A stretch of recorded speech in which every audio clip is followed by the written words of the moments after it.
That was the sweet sound of turnips and peas and the Astones here on RFG The Night Crew, with their haunting rendition of Lay Down Your Thighs, Sweet Rudolph, and Ode to Chairman Mao's Lobster from the album Flim Flammery on the Volva label.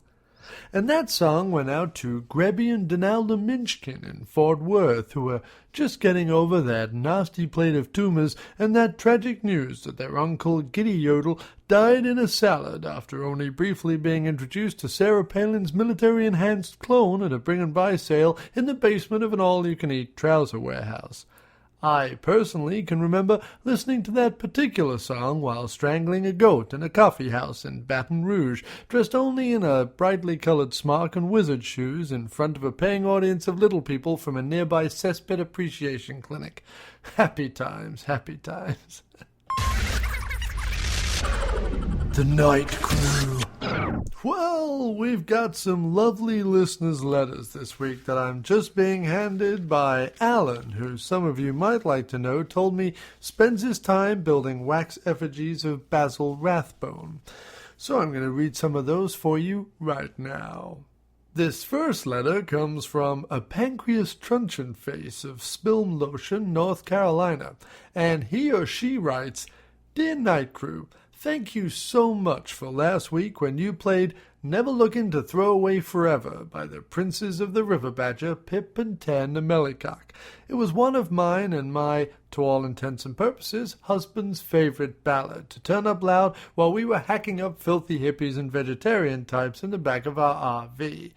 The RV, which, by the way, is a Winnebago motorhomette 3000 Lightning range, has brought us many happy travels over the years, and I can't remember if we put the song on intentionally when we first dismembered that green energy protesting vagrant in Ellsworth, Maine, or whether it was just playing on the RV's superior sound system, which, by the way, was an added extra.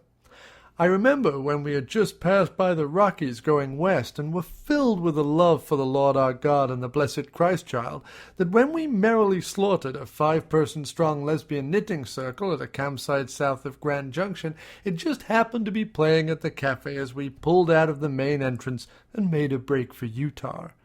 The song has such a special connection for my, as far as you're concerned, husband and I, that we often make love violently to the strains of the closing bars glazed in the impure blood of smelly asparagus-loving hobos or Hessian sack-wearing liberal backpackers from Holland. So thank you, Night Crew, and please know that the next time you play the song, we will consider it a code to slice into easily freezable portions those 2 leaflet-distributing, badger-loving, willfully baited communal types we have trussed up in the basement for that just-so special occasion. Yours, naked in a vat of eggs, Pancreas. Well, thank you, the Truncheon Faces, for that lovely letter. If there's one thing we adore here on the Night Crew, it's people who are passionate about music. The next letter is something of a request from a Marcus Penis from Flagstaff, Arizona, and he writes to ask us, Dear the Night Crew, shine on, you crazy walrus, I am the Eggman, etc. First, thanks for all the years, brothers. Thank you. The Lady Bellamy doth cleanse your glands in her love syrup. Secondly, could you please play the theme song from the After Movie Diner? It never fails to summon the wood nymphs from the mound oceans into my chambers and encourage them to polish the unicorn, if you get my drift. Many a pixie-draped evening I have spent polishing the toadstools of the magic dell and giving the troll a damn good rubbing, if you pardon my French.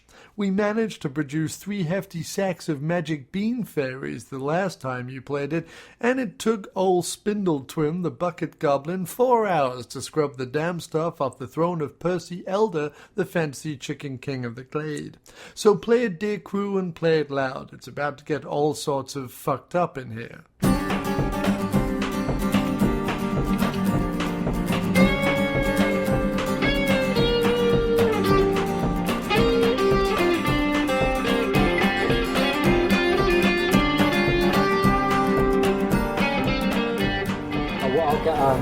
A coffee and California omelette. And a what?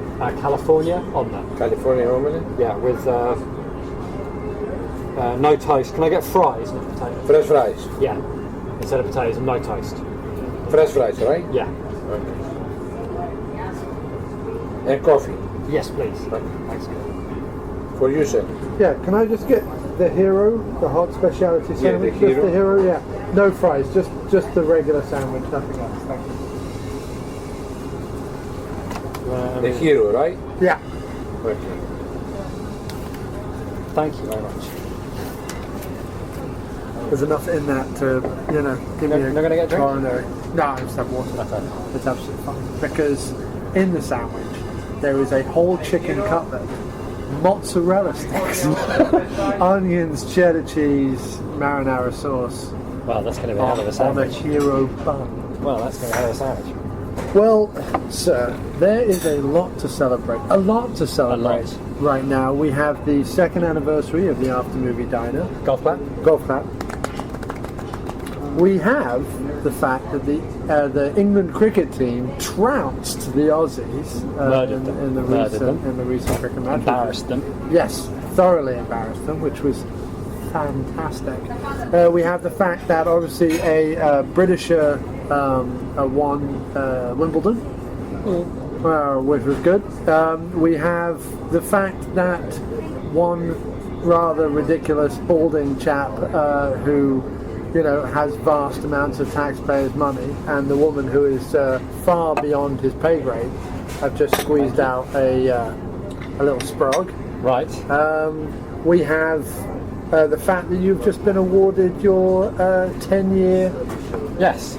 Green card. Green card Residency. So there's lots to be celebrate. thankful But for, most- to be happy for.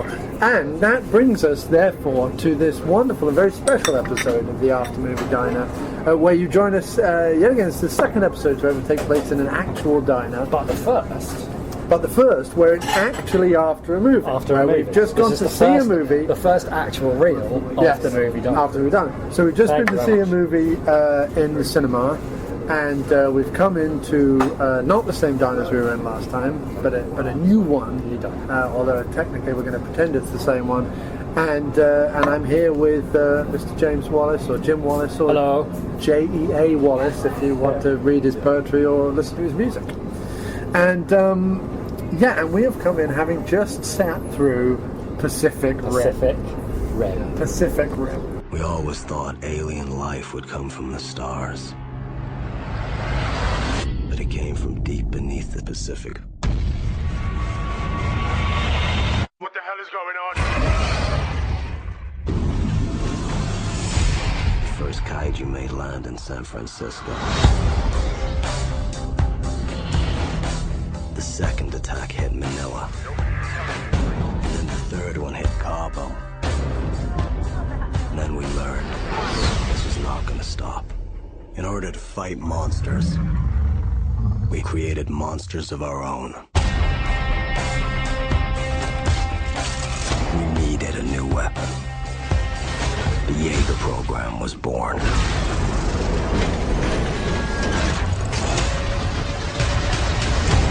Two pilots, our minds, our memories, connected. And man and machine become one.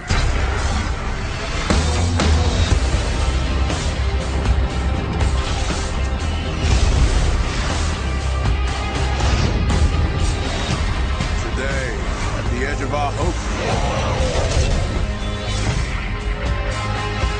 at the end of our time, we've chosen to believe in each other.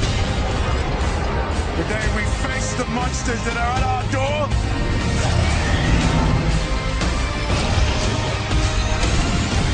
Today we are canceling the apocalypse.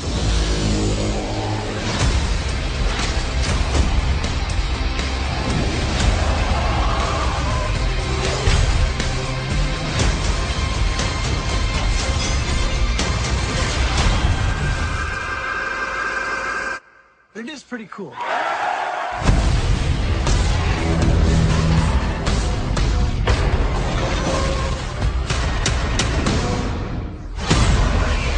Pacific Rim.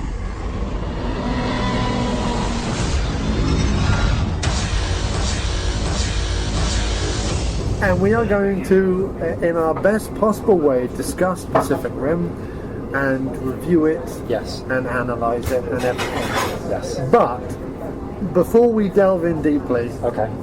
give me your quick capsule review. Pacific Rim takes place in a world where bad acting. Quick capsule review. I just wanted you to be like, it's bloody awful. It's appalling. It's the worst piece of shit I've seen in years, I would say. You didn't see Man of Steel, did you? No, I didn't see Man of Steel. It is, it is better than Man of Steel. Well, I find that hard to believe, but okay. No. To be fair, much better. I understand how the name Zack Snyder before and after a movie. No? Everyone has said that. Everyone's been like, because of your dislike of Snyder. No, I'm not saying that. I'm saying, in the same way, in Pacific Rim, right, within about 5 minutes, I knew that I hated it. I know. I knew it was going to be appalling. And I'll just quickly, I'll just tell you how I knew within 5 minutes that this film was a piece of shit. Right. Okay? And it runs like this. This is like how they propose to entertain you with this movie, which is these aliens, these monsters, they turned up, right? Fine, okay, monsters turned up, got it, right. And then we built these robots, right? Okay, you built these robots, great. This is within the first 2-3 minutes now. Right. And then we built these robots, great, okay. This is before the Titan. This is before the Titans, absolutely, yeah. So the monsters come up from the sea to attack the world, right? And then they build these robots, right? And then the robots beat the shit out of the monsters. Yeah. But then the monsters start beating the shit out of the robots. That's it. That's the setup. So you're supposed to care, right, about... Because you know what's going to happen. You know that, all right, so eventually the robots are going to triumph again. But, like, the robots have already triumphed. Like, you've already had the bit where the aliens came up and then the robots beat them, right? And that's done out of the way in, like, 2 minutes. And then we're supposed to give a shit about, well, actually, maybe the robots are going to triumph. By virtue of what, exactly? What are you going to do? It's just... They want you to care about a narrative arc, whether that's already happened. Monsters come up, robots fight them, robots defeat them, everyone's happy. But then creatures adapt and start beating the robots. That's it. That's all that happens. And then you know that the rest of the movie is going to be and then the robots are somehow they beat the monsters. I mean, to be fair, they then did like up the ante and give you like a whole bunch of scientific mumbo jumbo about like exactly what the threat really was and how the threat was going to build and they were going to go... Right, but that threat remains the same. My point is simply this, right? Pacific Rim might well have been called Pacific Rim 2. Do you see what I'm saying? As in, that opening 5 minutes might have been Pacific Rim. Right. Like the original movie, and then in Pacific Rim 2, like the same fucking thing happens, which is the robots briefly get one over on the robots, and then the robots. You mean the monsters? The monsters, sorry, briefly get one over on the robots, but in the end, the robots triumph through whatever spurious fucking reason. But just see what I'm saying? Like it's the same thing. Right, I mean... Nothing changes. What is witnessed in the movie, except the monsters are slightly bigger. Yeah, but it bothers me, right? Because... Right, it's obvious you're supposed to get drawn in. You're supposed to get drawn in, right? The idea is you're supposed to get drawn in by the narrative arc of... Right. Just like Independence Day, right? Right. Independence, which it ripped off. Unbelievable. No, well, to be fair... Who rips off Independence Day? Hang on a second. To give it its due... Independence Day rips off a bunch of previous B movies. Right. They're all harvesting from the same crop of 1950s. I've got no problem. They came from beneath the ocean. They came from the stars kind of movies. I'm not talking about that. I'm actually talking about specifically like narratively like ripped off things, like fucking mind melding with the alien to figure out their plan, which is. The aliens' plan is exactly the same plan as Independence Day.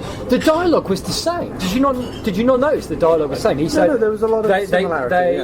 They come to the world, they strip it bare, and then they move on. Right. It was almost exactly the same lines. Okay. Independence Day. But anyway, my point is simply this. Okay. Independence Day realised, right, that what you do is you have the aliens. They have to crush humanity into the ground. Right. And then, at the moment where you think they're going to be totally lost, they rise up and beat the shit out of the aliens using Jeff Goldblum and a computer. Of course.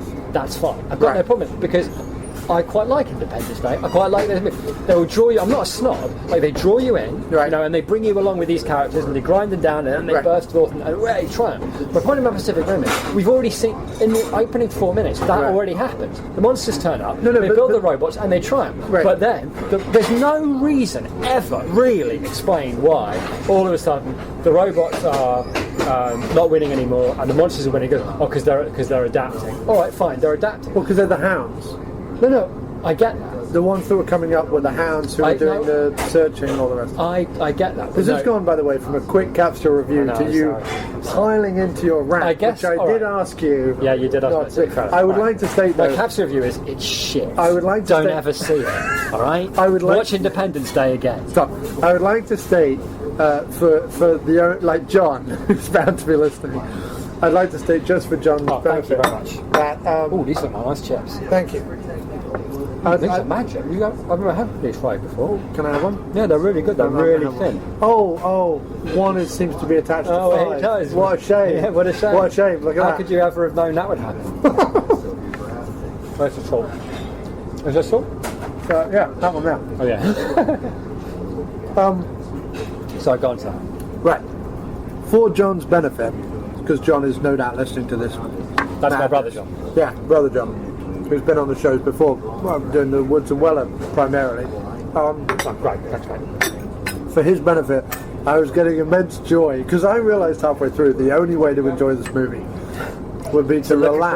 across at the expression of disbelief on my face. No. But two ways to enjoy this movie. One, go see it with Jim and watch as every line of bad dialogue stabs him in the brain, causing My brain was stabbed a lot. a pained, exasperated expression of which gave me immense joy. Secondly, the only other way to see it is know that the first half of the movie, the first hour, is absolute shash, like absolute arse clap. But the second half of the movie, once it embraces all the cliches that you knew inevitably it was going to embrace anyway, the fights with the robots are really good, and all the build-up and all the dramatic stuff and whatever becomes so overwrought that it becomes humorous. And really, all the stuff that happened in the first half of the movie, where I agree with Jim, the acting was poor, the dialogue was poor, the dramatic tension was lost and wasted. Talk about, because I realise that I might be prone to ranting. I hated it so much. But can we just talk briefly about? That's just fried stuff. Yeah, in a it's just fried stuff bun. in a bun. Yeah, nice. Let's talk. Let's talk about what exactly it was that inspired them to cast. There's two characters. Well, we'll get on- which we'll is get basically onto that, but- No, because I'm not going to rant about it. All right, I'm just all right. saying this is the level of idiocy that we're talking about. But we're essentially talking about Tom Cruise and Val Kilmer in Top Gun, right? That's supposed to be their relationship. The two pilots, blah blah blah blah blah. One's Australian Except, for reasons. right, no. Well, that is still in some doubt, frankly, because I'm not sure he was. But anyway, They have the worst Tom Cruise Australian and Val accents Kilmer, ever. right? They're supposed to be, At odds with each other. exactly at odds with each other. One's However, a big it does, egotistical guy. Right. it does slightly undermine your narrative if when you cast the two people who are at odds with each other, if they look exactly the same, and I mean exactly the same. There was one I bit at the end genuinely where they couldn't were stood opposite each other. They looked like clones. Yeah, you're going, wait a minute, are they supposed to be brothers? Because the other confusing thing is at the beginning of it, he has a twin brother. And when Right. they started to go, is that the twin brother again? And I was really confused.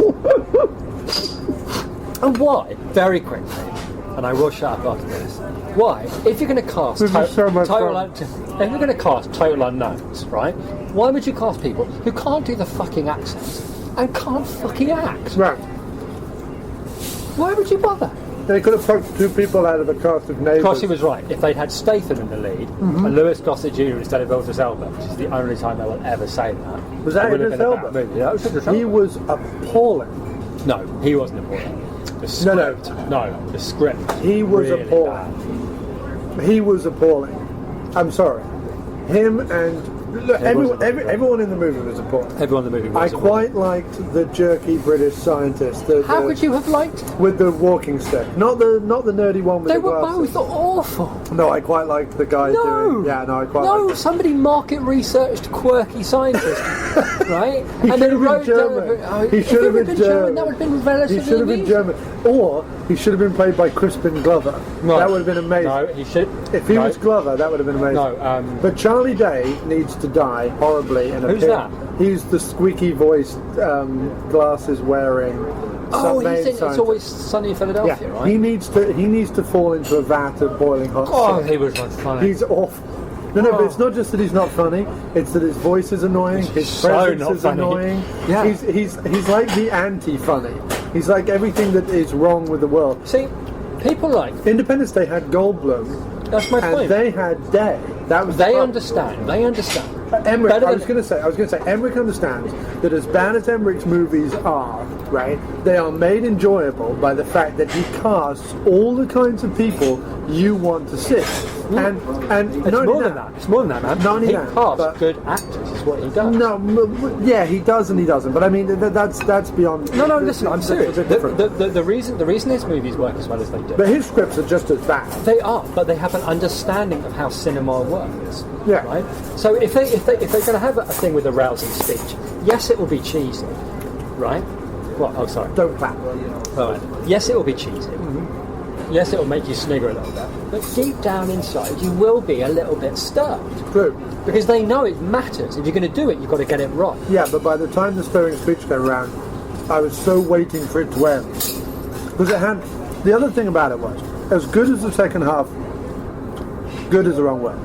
As fun as and enjoyable as I began to find the second half, because the first half was so appalling, it meant that I was already in that mood of, okay, now this is dragging. And although I did enjoy the big fight where he hit the monster with the boat, and while I did enjoy all that hokum and then the flying monster and the, oh wait a minute, we have a sword right at the last. Don't worry. Whereas we could have started off with a sword and saved us a whole lot of bother. But anyway, that being said, while I did enjoy all that, I was like, if It would have this, saved a lot of bother. it would have done. If this was the end of the movie right now, that would be fine. But I had in the back of my head, because they'd already set up this big convoluted plot about how they have to close the rift in fucking between the dimensions and blah blah blah. Also, he didn't But have a all plan. that- He said to have a plan, but he didn't have a plan. I know. But the problem was, because I had in the back of my head, this is not the big finale fight. We've still got to go under the water and close the rift and blah blah blah. I was like, oh god, we've got 20 more minutes of this. And that was the problem with it, is that they revealed the plan that you knew that was ultimately going to transpire Yes, that's about true. an hour 15 into the movie. But then they had this big climactic battle between two monsters and this guy, and they killed off the other two robots. But that and then didn't even work. killed off the other two robots, and the guy had to come and save the day, even though they had fouled up on their test run and the whole bit. You had all that, and you had your hero moment, and then you were like, in the back of your mind, it clicked back in, shit, I've got to sit through 20 minutes. I've And got to say to this again. I knew that they were going to win. I knew they were going to close the rift. That's I knew exactly- everything was see, gonna that's work out. exactly my point. So the last 20 minutes of the movie was an exercise in sheer brain-numbing patience. See, from now, okay, now, see, that's interesting, right? Because what I was trying to say about that opening 5 minutes was, Right. that's what the opening 5 minutes did for me for the whole movie. I knew Right. exactly what was going to happen. Because there was I didn't know, for example, like obviously Independence Day, you have the feeling that, okay, they're going to try. But you've got no way of knowing how that's going to happen. Right. You know what I mean? Or at what stage it's going to happen. But Or that Jeff Goldblum's going to be or that sat Jeff there. Goldblum's going to be Right. having anything to do with it. Like, it builds, and like things are structured carefully so that what Emmerich understands is that things are structured in such a way that you bring the audience along with them, and the moments when you need them to feel, to like have a laugh and have tension release, it's going to be there. Moment when you need the tension ratcheted up, it'll be slow, but it'll be steady. A moment you need like a character redeemed, like Randy Quaid, like flying into the thing at the end. Right. He will have earned that. I mean, it will have been cheesy and it will have been slightly annoying. Plus, it's he will Randy have, Quaid. right, but he will have earned it as a character, and Right. you, as an audience member, are like, you're with Right. him. But there was And the nothing other- like that. The other thing I have to say as well. The redemption was like, no, okay, just very quickly, just on the subject of like characters' backstories. The only character's backstory really was Right. the Chinese girl, And her backstory was essentially, well, I once ran away from a monster in a blue coat. That's my fucking story. Oh, red shoes. Don't Red forget the shoes. I was wearing red shoes and a blue coat, and I ran away from a monster. That's it. Right. And it's like, she can't go in the machine because I thought she's full of revenge. Revenge about what? Sorry. Because in the flashback, it's her in a blue coat running down a street. That's it. No revenge. Oh no, her parents died. Well, I know that. We find that out later. But there's no. No, you knew that beforehand. They have this whole thing about the flashback, right? Every line of dialogue there was abysmal. Oh my god, it was really bad. abysmal. I have to say that. And look, the thing is, I was saying the thing is, the Independence Day. The script reads, or rather, when you hear it, it sounds like it was translated from another language. It's so generic, and yet like the words that they use are kind of really odd choices. I can only assume that the reason the whole thing screams, we're making this for a child, we're making this for an international audience. The whole movie screams that. I can only assume the reason the dialogue is so poor is that the words themselves are like, it's almost like they took a script, they translated it into Chinese, changed it in Chinese to make it easier to follow or whatever, and then translated it back into English again. Like, that's how it reads. It was a slog to sit through. Now, okay, I watched, let's go back a bit now. Okay. I watched the trailer, and my first impression from the trailer was, I am not going to like this, because the CGI, because there wasn't any wide shots, because it was always at night, because it was always at rain, because it was in a city that was full of neon anyway, and all the robots have neon on, and because, you know, the thing that I like about old school monsters... What's wrong with having a monster fight in a bright sunny day? Right. Do you know what I mean? In a nice green field. I was going to say, the thing that I like about the old Godzilla movies is that Godzilla is a big green beastie, and Mechagodzilla is a big silver beastie, or whoever he's fighting. The big robot is a big silver beastie. It's in the daylight. The Japanese run away and they fight normally like in a field or by a hillside or a cliff or on a beach or whatever it is, right? And you're like, oh, and not only that, but they do it in long shot, right? So that you go, oh, there's my hero, there's my villain, fight, whatever, right? You know, and call me simple, call me backward, call me old-fashioned, but I appreciate that because then I know dramatically what's going on. And I had a problem with the trailer where everything was like drenched in darkness and rain and all the rest of it. There was a lot of close-up stuff, a lot of camera switching about. And I thought to myself, you know what, I'm not going to understand what the bloody hell's going on. It's going to give me a headache and I'm just going to feel annoyed by the CGI. And therefore I'm not going to embrace any other part of the movie. The funny thing is that everyone then told me, no, man, no. The trailer may have been shit, but the film's really good, and you're going to be able to see the fights, and the camera stays by its own, and you're going to tell what's going on, and blah, blah, blah, blah. And I have to say, when it came to the CGI and the fights, they were half right.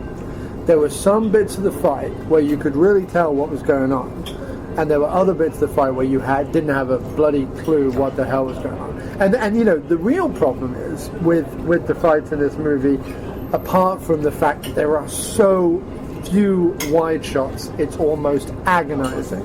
So you never know spatially where anything is and what's going on. But apart from that, which is a slight complaint, because I did actually kind of like the fighting in the movie, the other problem is because the robots are run by two human beings in like a control pod that's surrounded by neon and lights and fuzzy stuff and blah, blah, blah, blah, blah.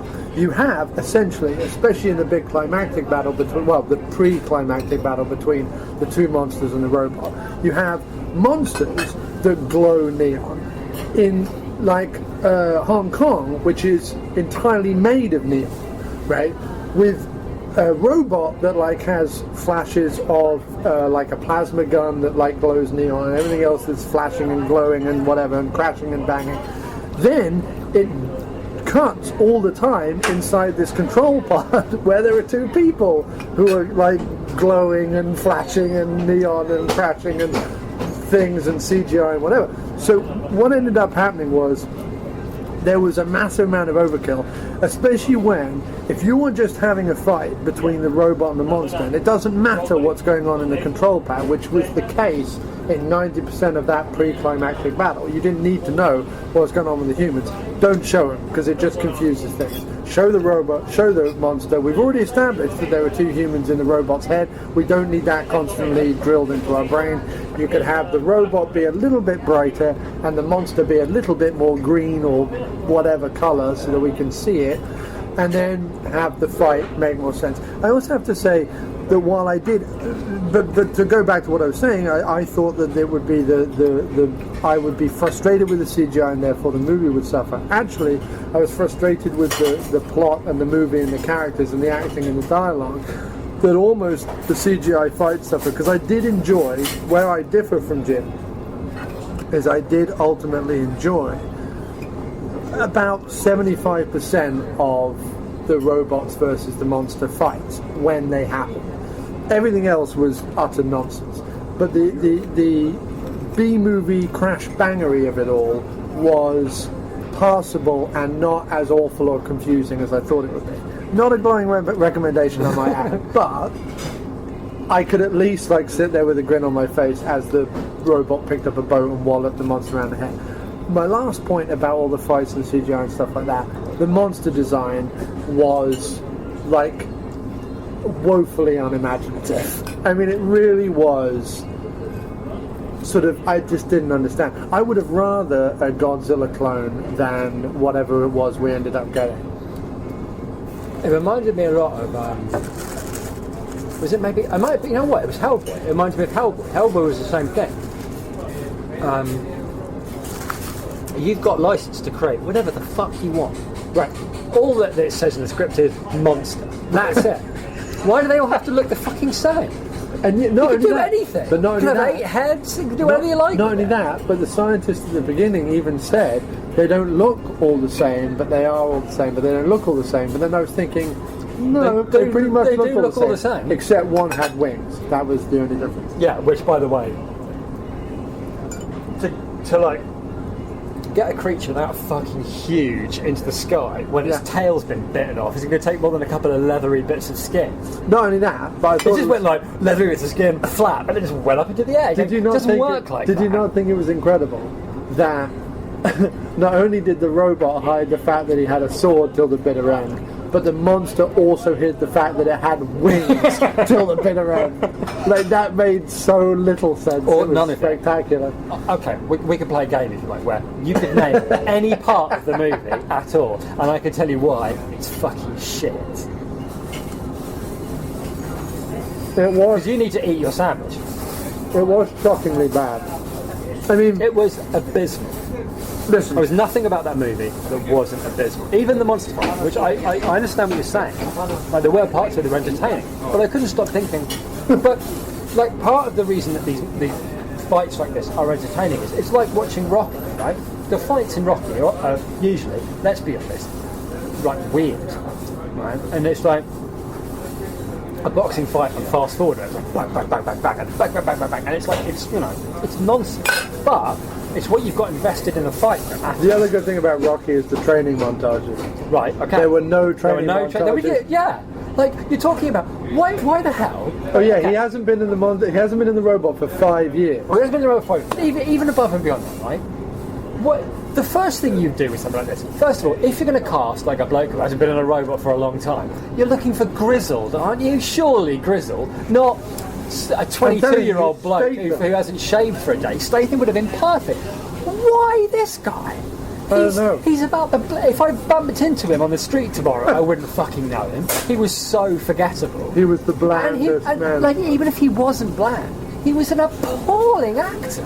I mean, really, really, really bad. Yeah, he was. Really bad. That I'll agree with. Monumentally. She was terrible. They were all appalling. No, she was terrible as well. She was okay. No. You think she was okay because most of the time she was on screen with the other bloke, right? Right. So he made her look like she wasn't appalling. But on the rare occasions when she was on her own, she was appalling. The Australians were particularly awful. They weren't Australian. No, I know, but the guys. But why wouldn't you hire Australians? If the whole purpose of having Australians is because you're selling it to. I'm not a big fan of soap operas, but you could have gone onto the set of Neighbours, spit and hit someone. Especially if they don't have them. Guy Pearce came out of Neighbours. Russell Crowe came out of Home and Away. Clearly they're there just waiting to be. I don't know out. that Russell Crowe and Guy Pearce are two that I want to flag. If Russell Crowe and Guy Pearce had been in that movie, no, it's still been shit. I'd have gone, what's Guy Pearce doing in this? But the funniest line the dad had, because they were a dad and son team. They were a father and son team. Right, even though they looked nothing like each other. They looked nothing like each other, and they looked about 8 years different. Also, they had a dog, right? Right. Now, in any movie, Right. in an Emmerich movie, if you have two characters of the dog, that at some point something's going to happen involving the dog. It doesn't have to be a big thing. It could be like I don't know, something. But it might as well have been a pumpkin on a stick. Like, what the fuck are you doing? Like, you're just adding these things in that serve no purpose. The whole movie was like narrative dead ends everywhere. Right. You know? It was like, well, we've got to get here, we've got to get there. It was like someone made a movie by fucking committing. It was appallingly put together, really badly directed. Because you've got performances like that, you have to lay the blame at Del Toro's door. Because it was fucking... I'm sorry, it was really bad directed, really badly written, really badly acted. I think it was.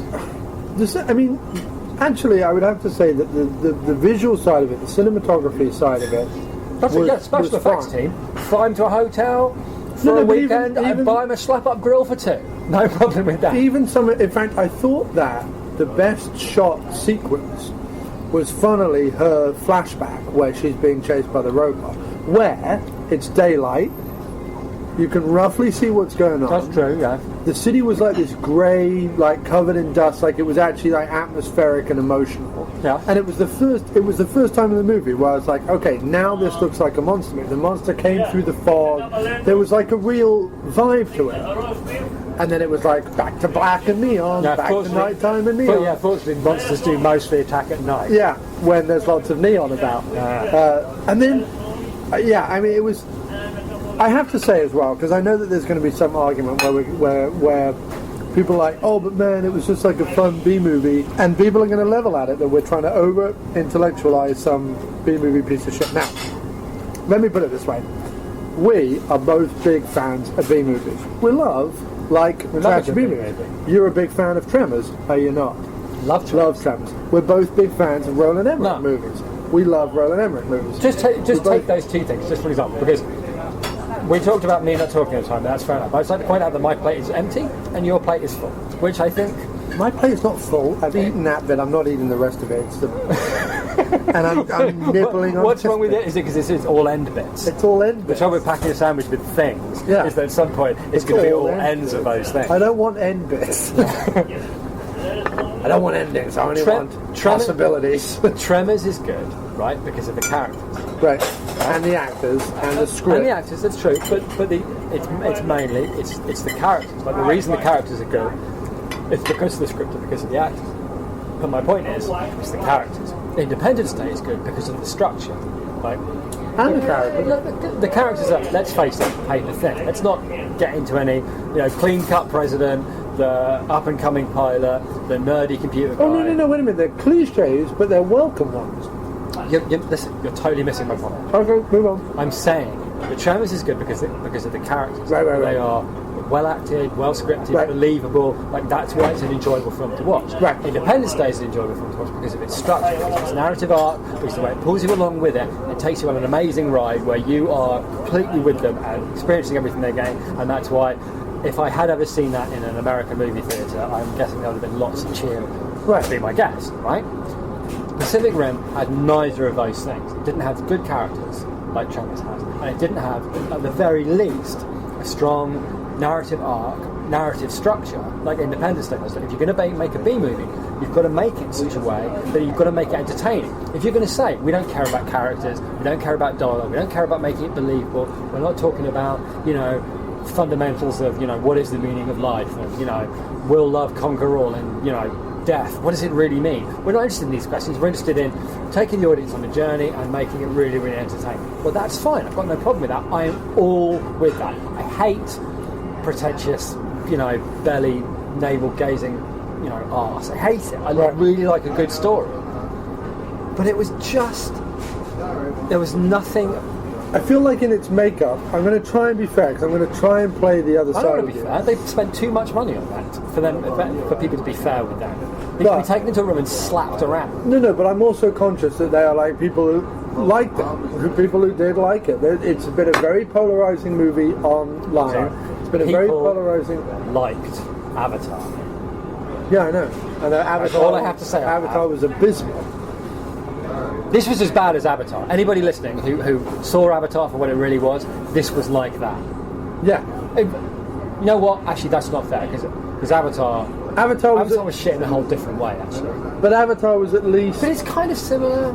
Yeah, no, it was as bad. No, I mean, my main problem is I actually sat there and I leant across to you about 20 minutes into the movie, and, because I could see how, like, every line and every performance was destroying you, and this was before I found that amusing. And I leant over and I said, try and watch it as just a cheeseball B movie. That's what I said, because I really wanted to come out of the movie because it's been very polarizing online. It was a trailer that I saw that I immediately had written off the movie as something that I personally would not have enjoyed. And I wanted to go in, and I didn't think I was going to enjoy it. I went in with low expectations, but I also wanted to go in and sort of see what the people raving about the movie, the people who liked the movie, the people who went, you know what, fanboys have been clamoring for more of their kind of movies, their kind of B movies, their kind of monster movies, their kind of robot jocks, rock'em sock'em robot type movies. They've been clamoring for a decent one, and the Transformer movies didn't give it to them, and they really thought that Del Toro, who is kind of a geek icon as well for reasons known only to the people who like him, which don't include us. I've never seen The Big Whoops with Pan's Labyrinth at all. No, but anyway, I'm not getting off on that. We can get off on that later. In a minute. But I wanted to say, I really wanted to see what people were like about it. I really gave this movie chance after chance after chance. I did, like I said earlier, by the second half of the movie, kind of roll with the punches and enjoy the big monster fights. I did, but all the criticisms that Jim is saying and I'm saying or whatever about the movie still stand as far as I'm concerned. It was, look, the reason why, and I said this earlier about Emmerich's movies, but the reason why Emmerich's movies are successful beyond everything else that you were saying, Jim, about structure and understanding Hollywood and blah, blah, blah, blah, blah, is that he does kind of cast the people you want to sort of see, and then he casts a few like Oliver Platts or Stanley Tucci's or like people who casts good actors. Really, well, he does. Right, or Jeff Goldblum's or whatever it is. And the problem with this movie is it's all very wonderful trying to keep the cost down, I suppose.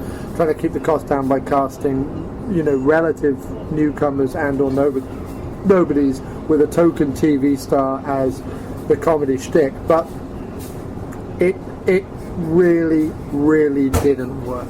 The casting, I guess, outside of Del Toro regular Ron Perlman, outside of him who kind of wanders in and it's like, oh hey look, it's the Ron Perlman cameo.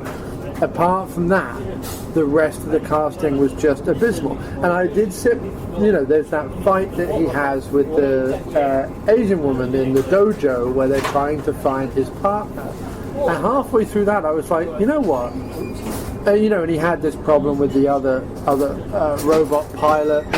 The Australian robot pilot. He had this whole rivalry with him and everything. And I was like, you know what? If you cast a Statham in this movie, that would have elevated it. And then I looked at Idris Elba's character, who, look, if he was running around in robots when she was a little girl, it would have made a ton more sense if it was a Lou Gossett Jr.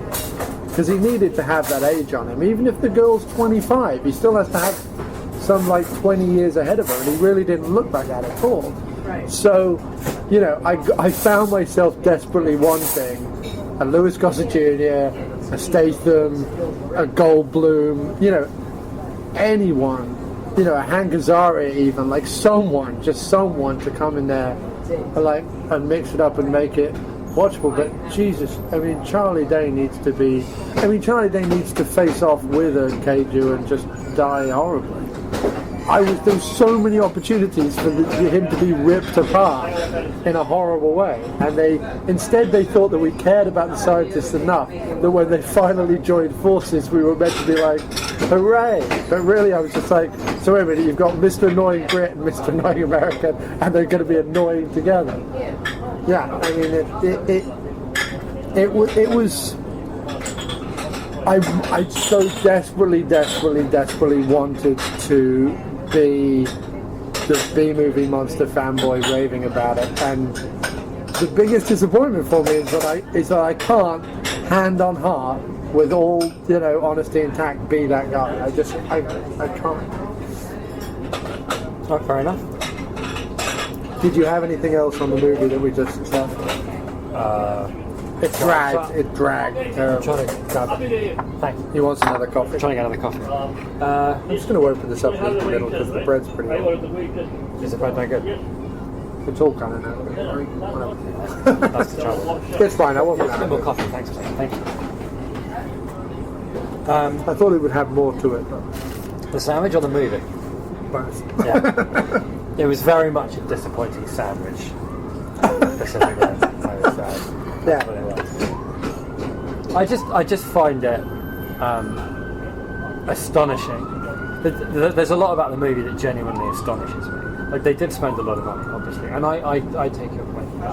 Thank you very much. About saving money by casting cheap people. Well, I refuse to believe, unless all of a sudden everybody on planet Earth has forgotten how to act. Right. That these were the best people available. Right. I can only assume that they are related to the movie's investors. Are you telling me that Eric Stoltz wasn't knocking about somewhere? You know what I mean? Or Lou Diamond Phillips? You can look. Lou Diamond Phillips would have been better in this movie. I'm just saying that. What I was saying earlier about Emmerich, right? What I was saying about Emmerich was that you're right, he does cast those people. But they're people that work because they're good actors. It's like Liam Neeson. You take a guy who has a lot of screen presence and a lot of depth, and instantly you identify with him because of that, that thing that really good actors have. Goldblum has it. Will Smith used to have it. Charisma, right. Screen presence, and being able to act, right, so that you can throw them into any ridiculous situation. Like, I still quite like 2012 because it's like John Cusack versus Woody the end of the world, right? And it's difficult not to enjoy that, right? But as it is and as it was, he's got that voice, this guy. Yeah. By casting unknowns, which can sometimes work out for you, sometimes. Thank you. Thanks. Yeah, I'm finished. Thanks. But if you are going to cast unknowns, you better be sure that they can act.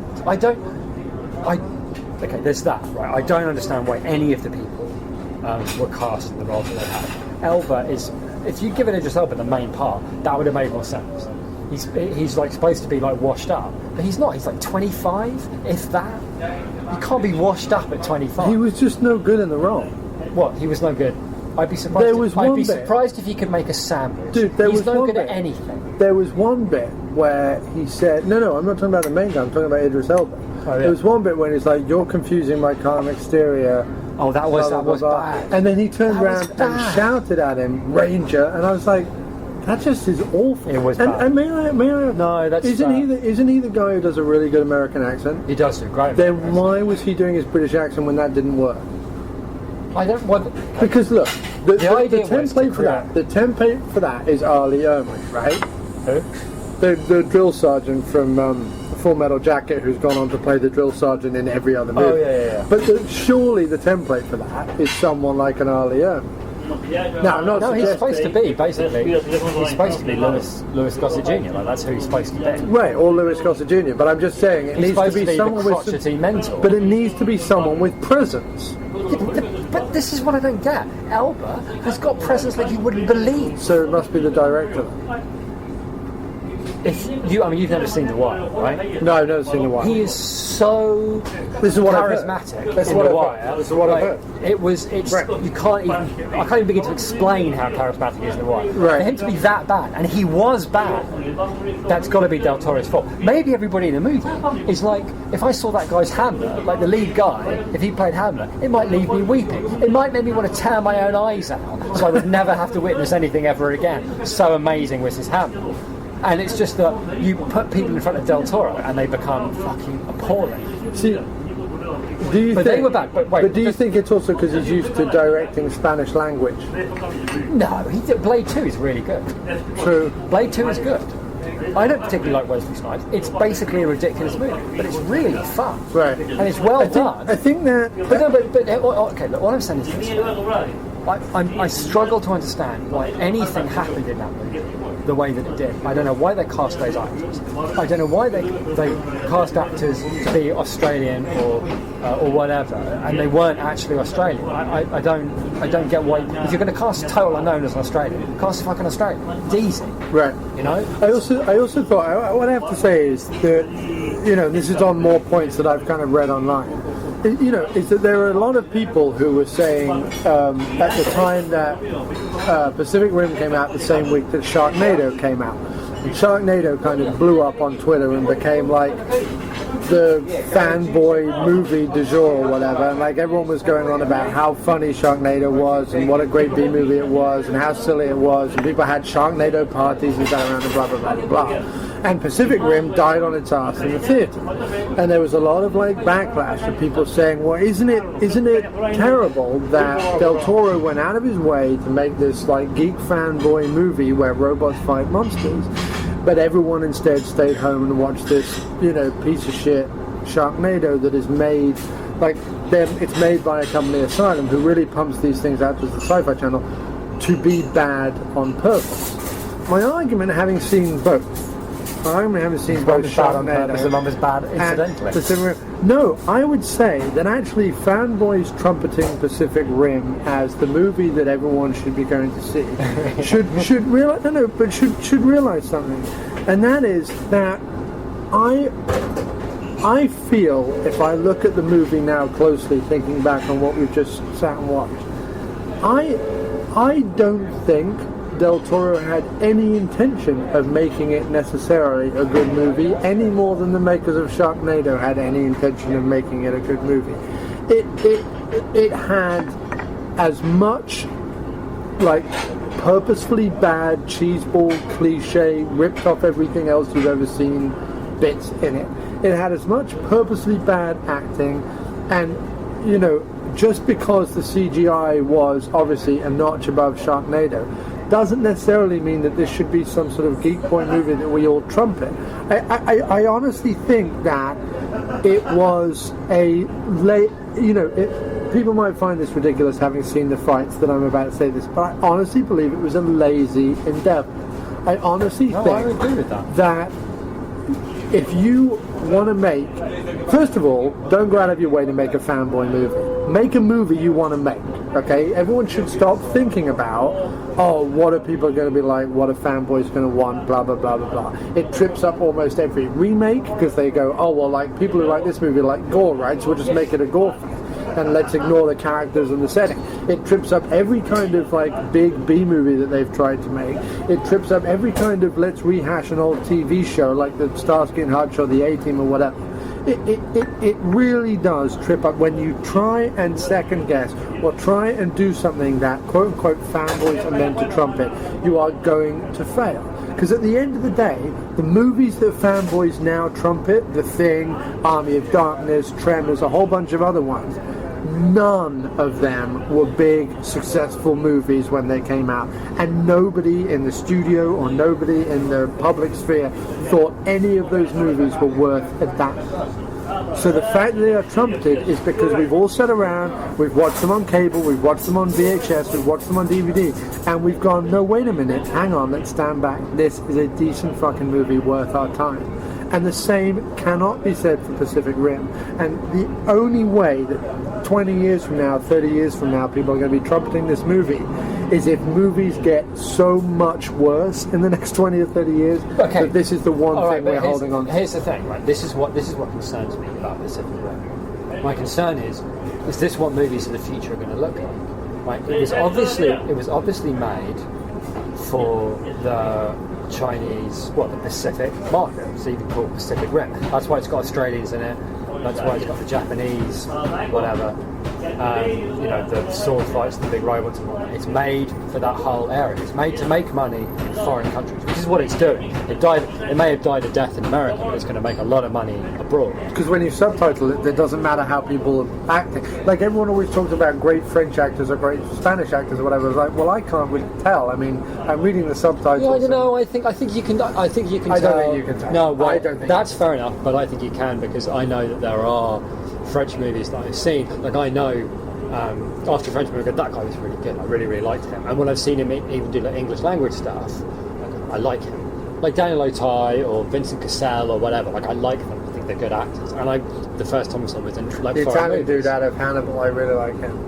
Yes, who's also right. in Casino Royale. Right. And the first thing I ever saw him in, he plays Italian. Mathis. Yeah. So it does work. I really like him. He needs to wander around smoking a cigarette with a French Giovanni, coat something like all the time. Giancarlo Giannini. Yes, he's amazing. Okay, so I take my point, but I'm just saying in Asia they're not watching. That's a very good point. It's a very, very good point. But that's what I'm saying. I wonder it's got lots of like really lazy. I think maybe the reason that he's coming back. He yells a lot, that guy. It's all atmosphere. It's all atmosphere. People are going to love it. Good point. And whoever speaks the language is going to love hearing the conversation. All the narrative things are like. None of them are earned. All of the narrative payoffs, none of them are earned. They're all expected. Yeah. So you miss out. Like, there's a bit where you got your setup, and then you build up, and then you pay off. Like, that's how, like, the little narrative arcs that make. It could up also all have been a 75-minute movie. Well, 90% of it was wasted. But my point is that the little narrative arcs and the big narrative arcs in any movie, it's all set up, build up, and pay off. Like, that's what it all is. And any good movie, like Independence Day, or any movie in fact, has a setup, a build-up, and a payoff, and that's how it works, right? But all of Pacific Rim is it's set up and payoff, set up, payoff. There's nothing to link the two things, because everything that takes place, all of those payoffs and all those setups are so hackneyed, right, that you don't need the middle part because you already know what's going to happen. Hence the opening 5 minutes of the movie is almost like. This is the movie you're about to fucking watch. Like those really annoying things in the 18 you have to skip past. This week on the 18, the whole episode in 5 minutes. Right. That's what it's like. I can only assume that they marketed it that way almost. It's so obviously a movie built to make money. Yeah. Like, I think you're right. I think it's why they cast unknowns, because fucking hell, I refuse to believe that there aren't better unknowns out there. I know people. John Worsey should have been in that movie. You know what I mean? Like Richard Ings should have been in that movie. They would both have hands down been better than Richard Ings instead of Idris Elba. That would have been amazing. Loads better. Much better for the part. You know what I mean? He's got the silvery hair that would fly when he stood on top of the robot. Brilliant. Idris Elba.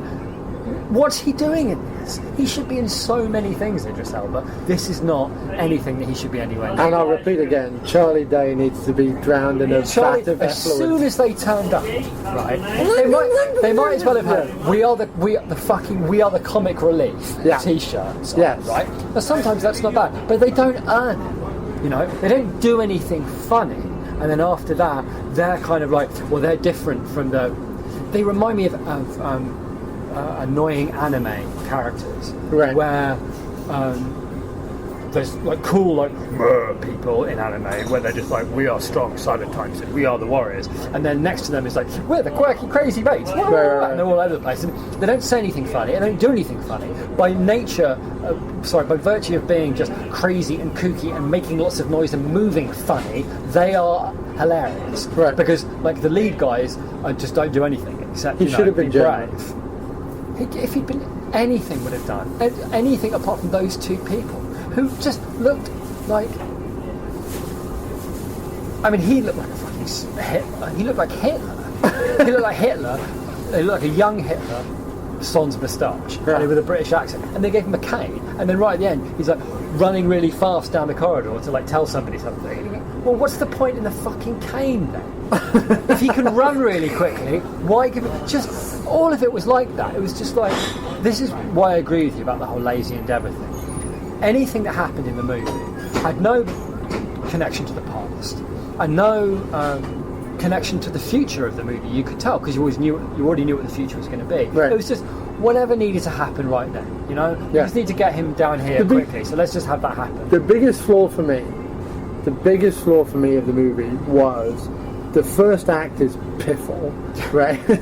Piffle does not even begin to describe it. Piffle is too big a word. It's got too many syllables to describe what a nothing piece of crap that opening. The first act was piffle, and the last act suffers from pre-climax climax. In other words, if you've seen one other movie, you know that this should have been the climax, and you know it should have been incorporated into the breach thing and destroying all that. It was just such drivel. Thank you very much. Because then what happened was, like I said earlier, was that you had all the excitement of everything like that, and then I went, oh my god, they got to do the breach now, and then I just sit there for 20 minutes, and you're like, oh, there are spoilers, spoilers, spoilers, oh, spoilers, there are spoilers, my dear, coming up on the show. Whoa, oh, there are spoilers, spoilers, spoilers, so many spoilers, and there are spoilers, my dear, coming up on the show. We thought you'd like to know, and yeah, we're gonna spoil the end of the film, which we didn't like much anyway. Oh yeah, we're gonna talk about the end of the film, so if you haven't seen it, you might want to turn away and go somewhere where they're not talking about the film. But right here we are, we're gonna give you spoilers, spoilers, spoilers, so many spoilers, oh my dear, there's spoilers coming up on the film.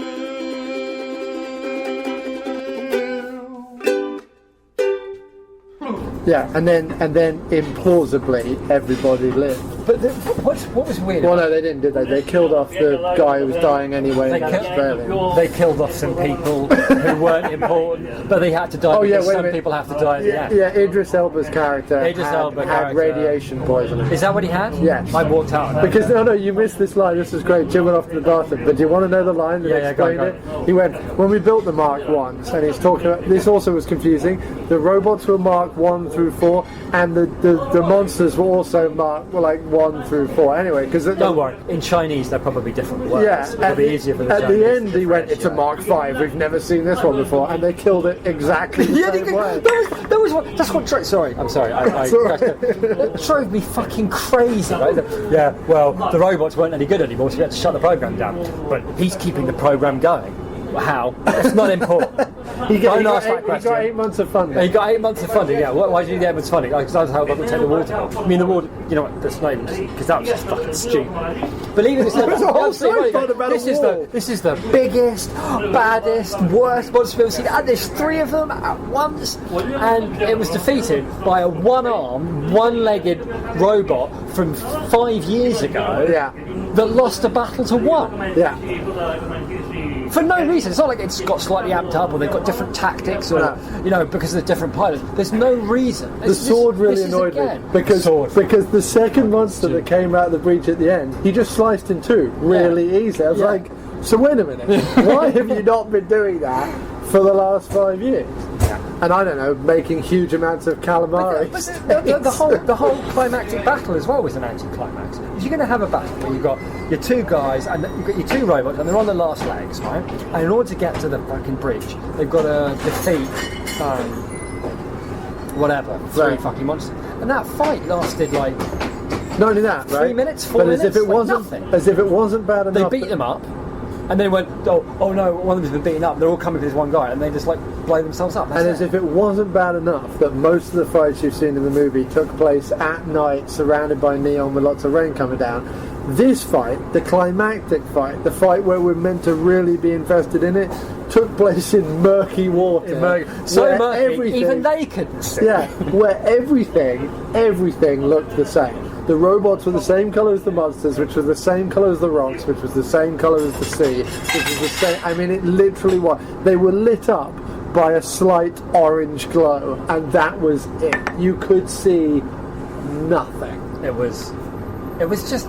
Also, if you have this big plasma gun that when you fire it into, like, forget the sword for me.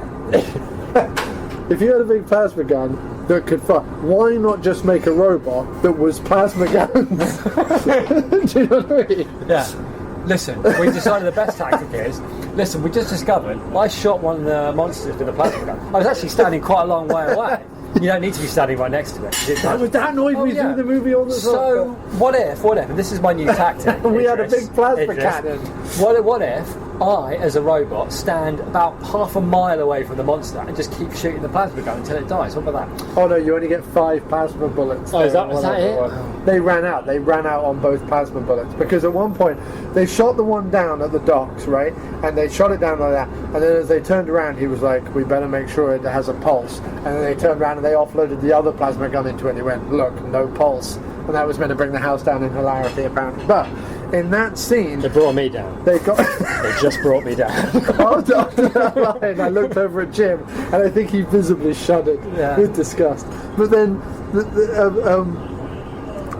after they'd done that, they'd used up both the plasma guns to the point where he actually had to have a line where he was like, "Well, we're out of plasma guns."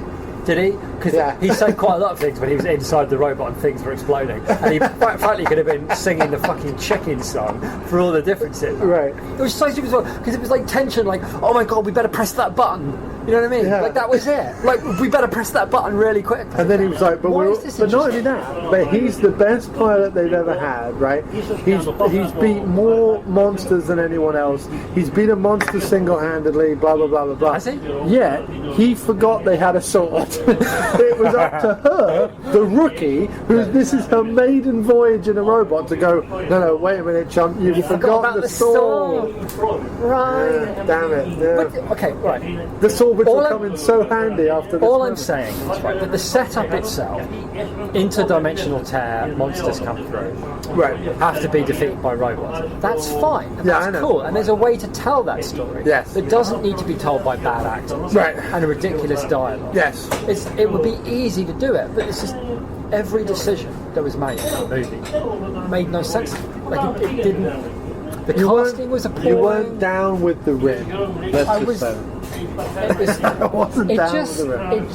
I'm not being snobby about it. I'm not saying it's moronic or No, lots of people are going to accuse us of being I'm not being snobby because I like Independence Day. I like 2012. I like a good, solid, well-told B movie. Right. But what I don't like is a blatant cash grab.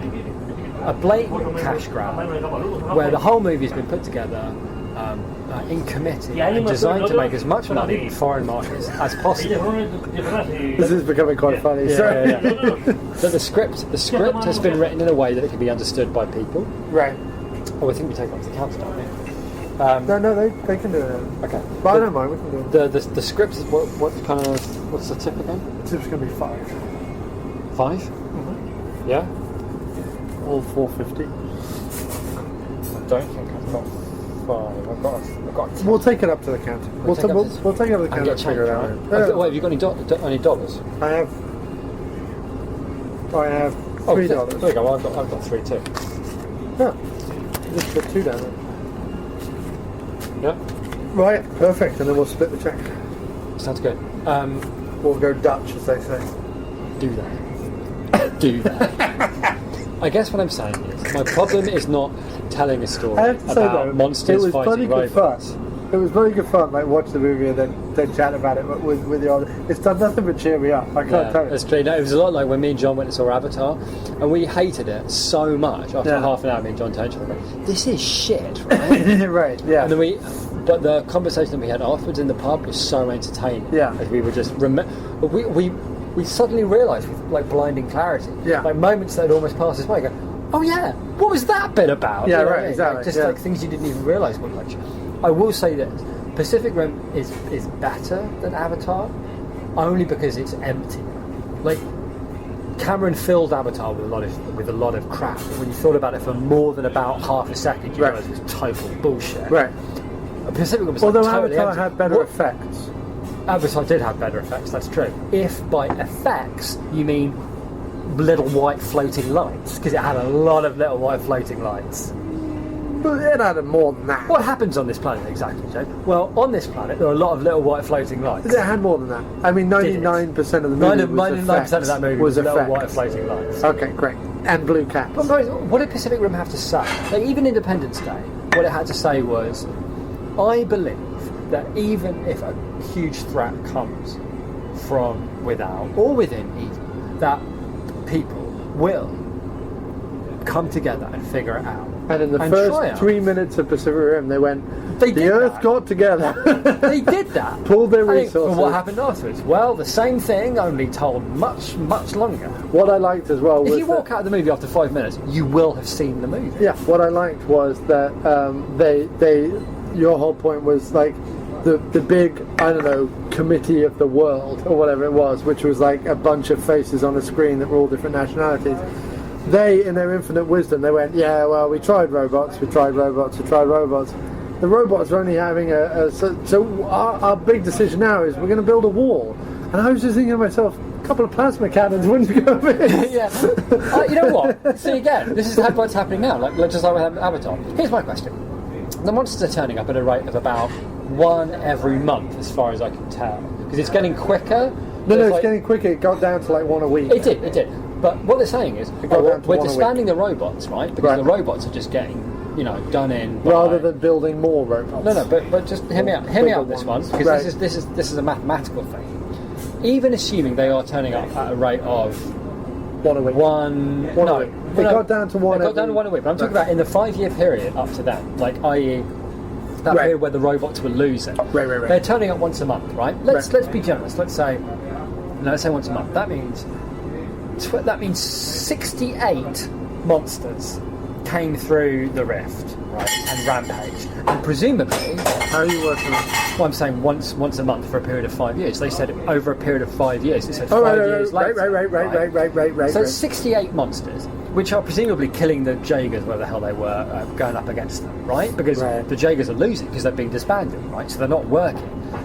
We did find out that it took, helicopters and gunships, whatever, 6 months to take down one monster, right? So even assuming they've got better than that, it does take them a whole month, right? That means a monster turns up, right, kills the J.E.A., goes on a month's worth of destruction, right? Which, given in 6 months, it took out 3 major cities. Right. After 5 years of 68 monsters rampaging for a month at a piece, right? Is there any world left? Like, how can there be anything left? Right. Because if they are being taken down by and the also, J.E.A.s, why are they being gotten rid of? Also, if they're building a wall around the Earth or whatever, what the fuck is that? They were building a wall around the Earth, right? Why was construction jobs so scarce? Wouldn't you need tons? Because at the beginning he was like, we lost 3 people, so I have 3 jobs available, and there was like thousands of people there scrabbling for jobs. Wouldn't you need? We're going to pay the check with a card. Wouldn't you need 1 million people, or a billion people maybe, to build the wall? This is. What I'm saying is, why was it like, I've had to go from town to town looking for construction? No, you haven't. The whole world's a bit decimated. There's construction jobs as far as the eye can see. There's nothing but construction. There's going to be nothing but construction, considering how long, and I'm not questioning it, but considering how long it took to get the planning permission and the council information and everything else, and then it actually built. Freedom Tower has taken quite some time. And we're talking about an entire city worth of Freedom Towers that need to be built.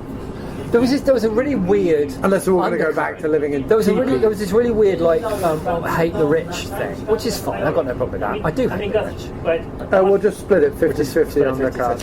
Well, this is the... And that's the tip. Okay, 50-50 on the card, right? Yeah, and that's the tip.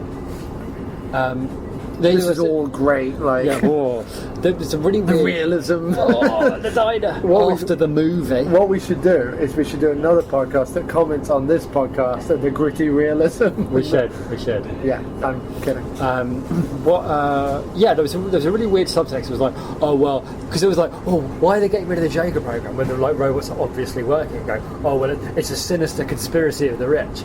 Right, what does that accomplish? Like, okay, right, the sinister conspiracy of shutting the robots down because it benefit. How does it? Well, they're going to build a wall. It's going to make them loads of money building a wall. I think it loses them more money when their buildings are getting stamped. I mean, I don't think the monsters are a money-making opportunity for the elite rich. And trying to pretend that they're because this is what puzzles me about it. Right? All that complete bullshit. It's all predicated on the idea of we need to push the robots down. Just like, grinding the humans over, so that they can emerge triumphant at the end and beat monsters. Right. Fine. But it's not the way to do it, because the way you're doing it doesn't make any sense, Right. Like, the way to get people on board with that and to feel that, like, yeah, the robots are going to win, they're actually going to fucking do it, is you do something like you have them build a robot and it like fucking doesn't work and it gets the shit beaten out of it by a monster. Right. And then the monsters like rampaging and they're just about being kept at bay by like nuclear missiles and whatnot. It's really, really bad. And then the guy gets his prototype, that the monster that got beaten is based on. Oh, that's me. That's good. Thank you. Thank you very much. You're welcome. Cheers. That's your car. Okay, thank you very much. Thank you. Okay.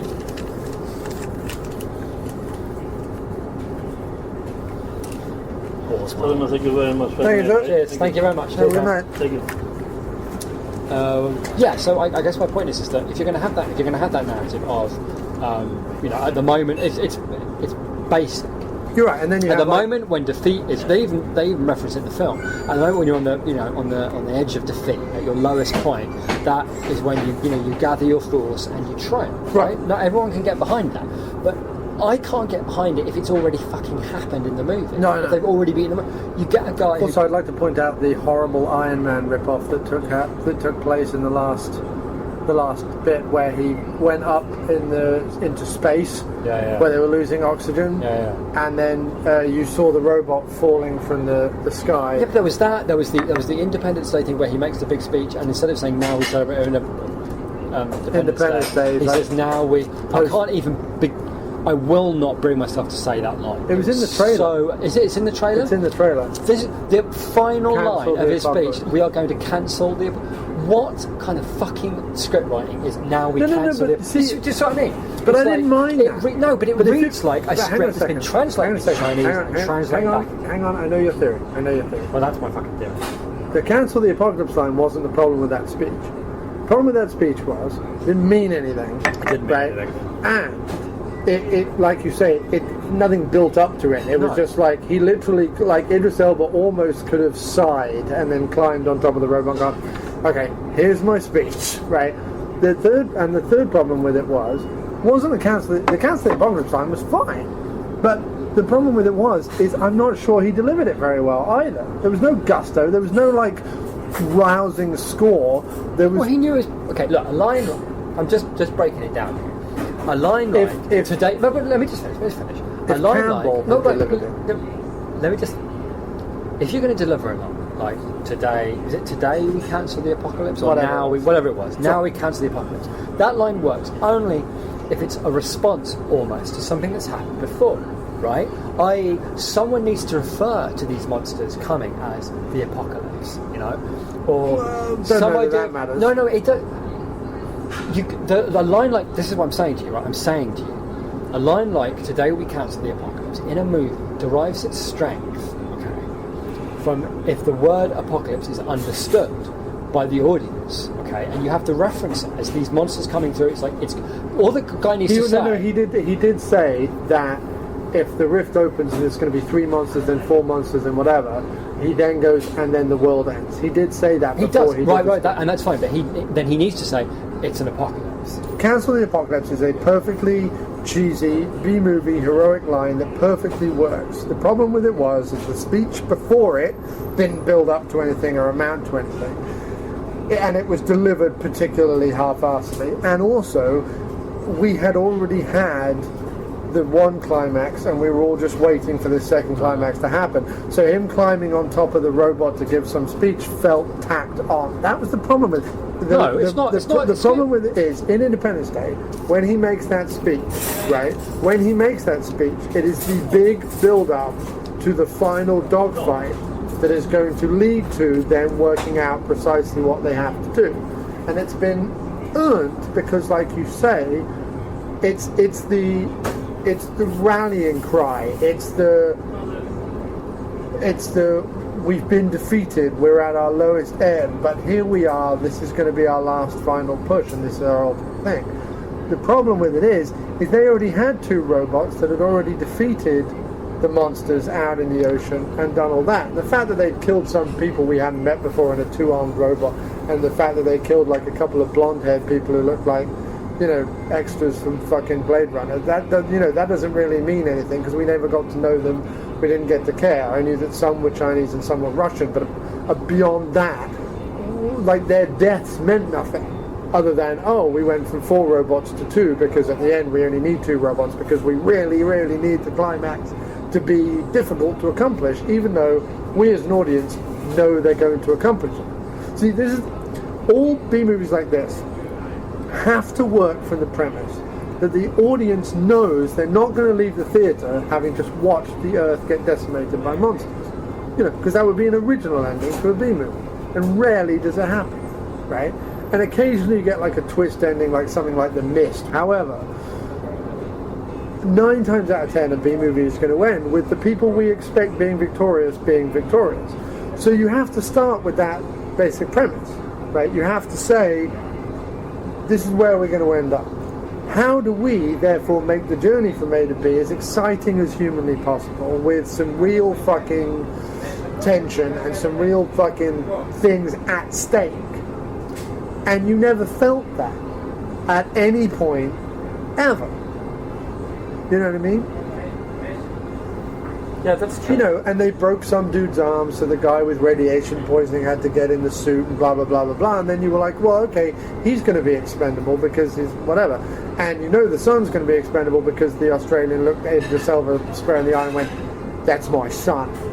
My son. And reiterated the my son line to very little pointless effect. In fact, my rendition just then, better than what happened in the film. So, I'm saying that none of it was earned, the speech wasn't earned, the climax wasn't earned, and it became I'll go back to what I said at the beginning just to end the podcast, it became an exercise in, you know, futile patience. Agreed. And I have to say, if we weren't going to go and talk about it afterwards, and if I didn't feel like I honestly owed a lot of the people who told me that this movie was great, and that I should go see it, blah, blah, blah, blah, blah, I would have left that movie after about 20 minutes. Agreed. I sat through it because I felt like I needed to sit through it to have some sort of validity to the statements that we would then make on the show, and also to be able to, you know, say, look, I'm a fanboy of stuff. I want more original B-movies in the cinema. I do, but this is not it, and there's a reason why it's not making money this side of the Pacific. Agreed. Yeah, well, that's certainly one thing I got out of it was, now I understand why it bombed. It didn't bomb because it doesn't have any stars in it. It didn't bomb because, you know, it's better suited to international markets. It bombed because it's rubbish. It's a rubbish film. Yeah, it really was.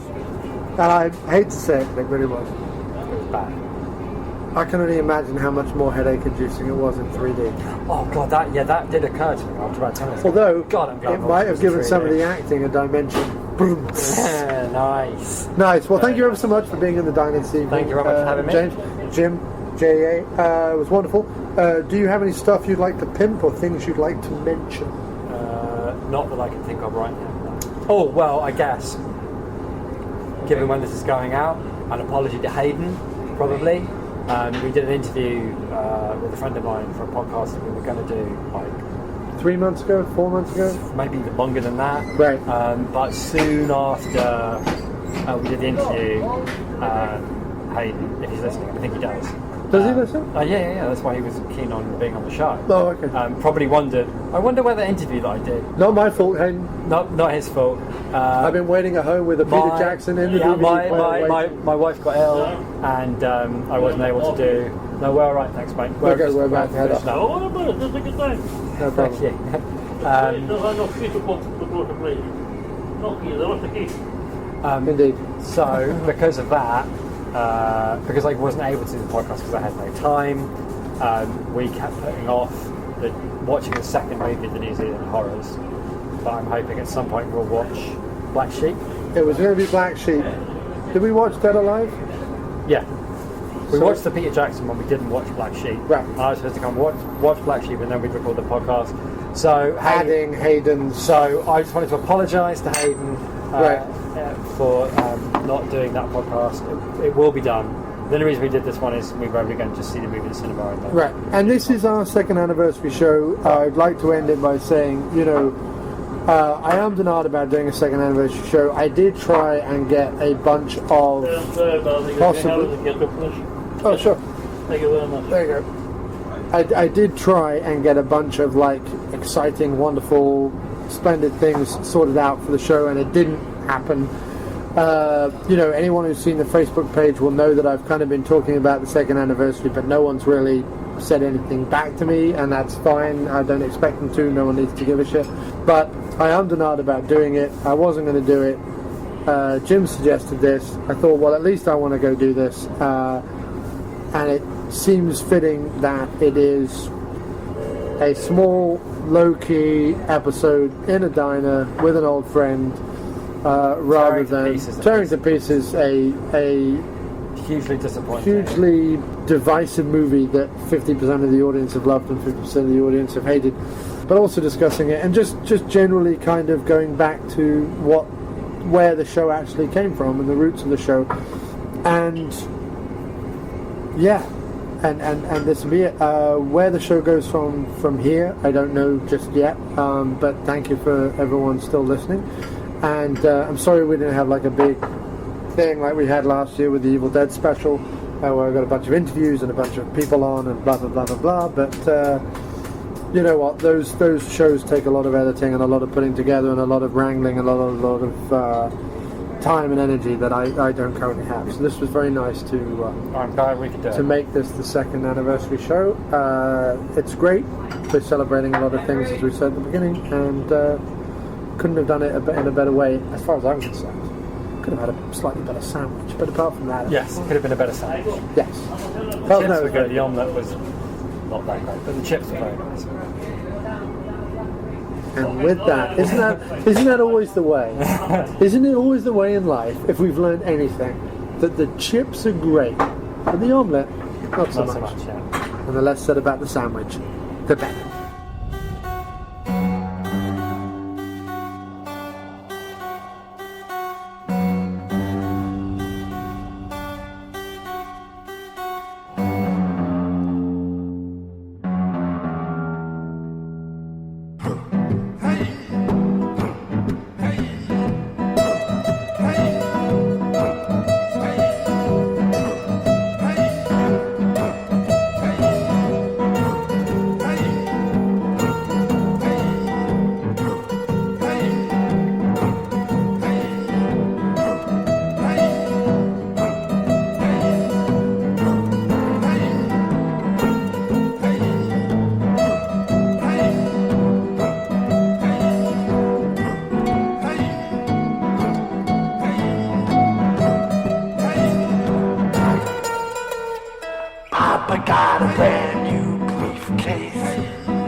postman's got a brand new mailbox. The lifeboat has lost its only flair. Uncle is up in the rafters. He's looking down from up there. The children are swinging on the backyard gate.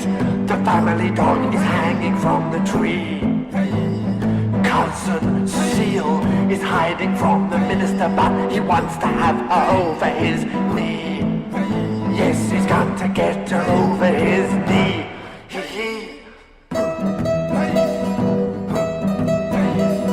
Now it's time to say goodbye. Goodbye to the bonkers lullaby.